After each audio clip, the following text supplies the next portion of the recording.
Manners are crucial even among friends, especially regarding money. Make sure you're thorough, my mother often repeated, regardless of whether something had happened in the past. I never imagined this advice would prove so useful. My name is S. I'm a 30-year-old part-time worker, living with my 4-year-old daughter and my husband, Bob, who works in an office. We rent an apartment not far from Bob's workplace, and his parents live just 2 train stops away. Because of this, Bob frequently has dinner at their house. While it may seem considerate, Bob can be careless and selfish. He often drops by his parents' place after work on a whim, not bothering to let me know, even though I'm at home preparing dinner. I've warned him many times, but nothing seems to change. But instead of apologizing, he'd make excuses like, "Mom's making meatloaf and mashed potatoes tonight." Thankfully, my father-in-law would call and ask, "Did Bob let you know he's coming over here?" This helped prevent our dinner from going to waste. While my father-in-law is considerate, my mother-in-law can be snide. She often remarks, "Bob just prefers my cooking over his wife's." Whenever he visits, she'd call to gloat, "He just feels more at ease at home, Sally. You need to create a home where your husband wants to stay." She'd assert her superiority as a woman and a mother, belittling me in the process. She'd even barge into our apartment unannounced, criticizing, "Bob can't relax with this kind of cleaning. And what's this in the fridge?" She'd nitpick my housekeeping and rummage through her fridge, never missing the chance to undermine me. She would even throw out my cooking, saying, "How dare you serve such a terrible meal to Bob? Any wife who doesn't take care of food is the worst. Everything you make just goes to waste." When I suggested that I could have eaten it instead of wasting it, she turned red with rage and start yelling, "You're the one wasting food."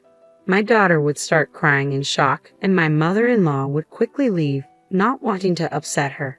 She's selfish and runs away when things get tough. I told Bob about her bullying, but he just brushed it off, saying, "You're imagining things," or "She doesn't mean any harm." I was initially attracted to his bright and sociable nature, but that feels like a distant memory now. He's just moody and dismissive, barely acknowledging our daughter when she tries to talk to him. His standing as a father has hit rock bottom.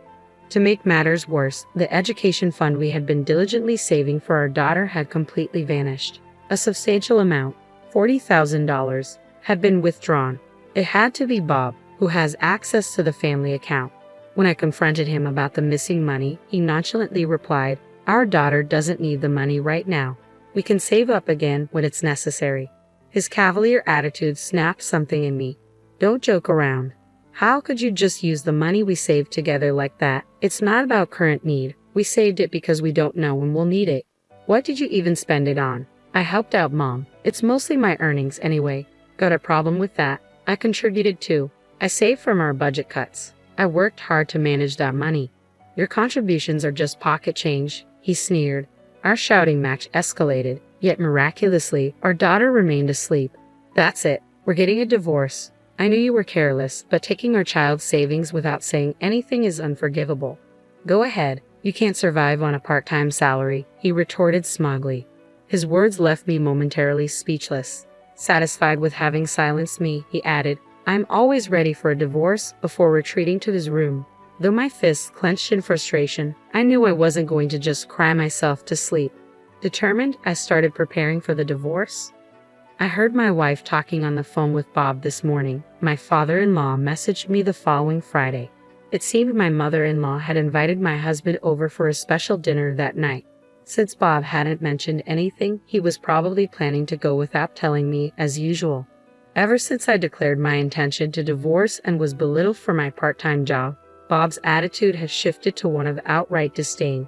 He'd say things like, "I don't need to care for a dependent like you," while scattering the laundry around and neglecting to clean the room. His nitpicking, "You call this cleaning?" echoed his mother's criticism. Seeing the call from my father-in-law as the perfect opportunity, I decided it was time to put my plan into action. I timed my visit to my in-laws' house to coincide with Bob's return from work. It appeared my father-in-law hadn't arrived home yet. Bob and my mother-in-law were clearly taken aback to see me, but she quickly scoffed, "Oh, you came to mooch off the sushi dinner. How despicable. You don't deserve it," she spat venomously. It was clear they had no intention of letting me inside. Despite the wooden front door of their detached house not being very soundproof, their loud voices carried outside. As always, they were oblivious to the impact of their selfishness on those around them. I haven't received any message about dinner. All your father told me was that you were visiting your parents' house, I said. Are you being sarcastic because I didn't inform you? Do I need to report every move to a mere housemaid? Talking to my dad behind my back as a wife? That's just creepy, he retorted. He seemed absorbed in his own harsh words while my mother-in-law smirked in the background. I shot back, the creepy one is you, which wiped the smirk off her face. What did you say? She demanded. It's disgusting how you misinterpret your father's kindness. You're a lousy husband who can't communicate. Can't you see he's just trying to be considerate? Bob seemed to realize his lack of communication was part of the problem. My husband bit his lip and fell silent. Then you should have declined. You're causing trouble for Dad and being so brazen. My mother-in-law defended him, her words as hollow as ever. Please, keep barking over there. I didn't come here to argue with you. Let's get straight to the point. I want a divorce. What? Are you serious? Bob's eyes widened in genuine shock. You think you can manage on a part-time salary? And by the way, I'm not giving you our granddaughter. You can't raise her. Go apologize to Mom. I addressed the shouting pair calmly. Starting next month, I'll be working full-time. I'm currently part-time in medical administration, the same place where I worked full-time before we got married. When I mentioned my thoughts about divorce to my colleagues, they suggested that I return to full-time work. The kindergarten my daughter attends is conveniently close to my workplace, allowing me to pick her up during my breaks, and she can stay at the workplace daycare until the end of my shift. They advise, there's no way you can raise her on your own. My mother-in-law added, anticipating you'd say that, I've already arranged to live with my parents. They're taking care of my daughter today. Unlike a certain husband who just dismisses his daughter, they shower her with love and attention. What? My mother-in-law turned to Bob, who awkwardly looked away. Don't joke around. This is unacceptable. Her trembling voice revealed her agitation. A father who secretly uses the education fund is nothing but harmful, I declared firmly. At that moment, the front door opened, and my father-in-law stepped in, saying, Sorry for interrupting. Could I hear more about this? It seemed he had been listening from the entrance. You use the education fund? What do you mean, Bob? But it's not like that. Mom asked me to help with renovation costs, so I supported her. Renovation costs? My father-in-law looked just as confused and turned to my mother-in-law for a detailed explanation.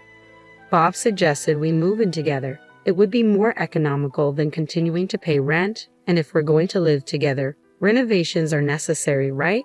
That's where the money went. I felt overwhelmed by the new revelations. Moving in together. I haven't heard a word about that. And what about the education fund?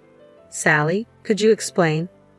I detailed to my father-in-law how Bob had withdrawn the money and informed him that we were getting a divorce. Then you should just leave. Leave the granddaughter here. I'll take care of her, my mother-in-law insisted, her voice trembling. No, this was a decision made by my husband. I can't break a promise made between spouses. Ha, I don't recall agreeing to that, I thought to myself as I pulled out a file from my bag and showed it to them. This is the pledge we made regarding the education fund. Given Bob's carelessness, I documented our agreement just in case. One of my mother's lessons was always to document anything related to money.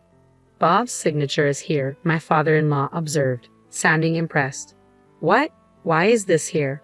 Bob's face turned pale, realizing he'd likely signed without reading. The agreement clearly stated that if the education funds were used for anything other than their intended purpose, it would result in an immediate divorce. Custody of any children involved would go to the other parent, and if he failed to comply, he would have to repay twice the amount withdrawn, granting me the right to file for divorce mediation. That's the gist of it. In this case, Bob would lose custody, and if he couldn't comply, he would owe me $80,000, giving me grounds to pursue divorce mediation. If you listen to your mother, this will turn into a dispute with an $80,000 payout. I've gathered ample evidence of your behavior and your mother's treatment of me, so you can imagine who would get custody in mediation. I gave a small, satisfied smile, and my husband let out a startled gasp.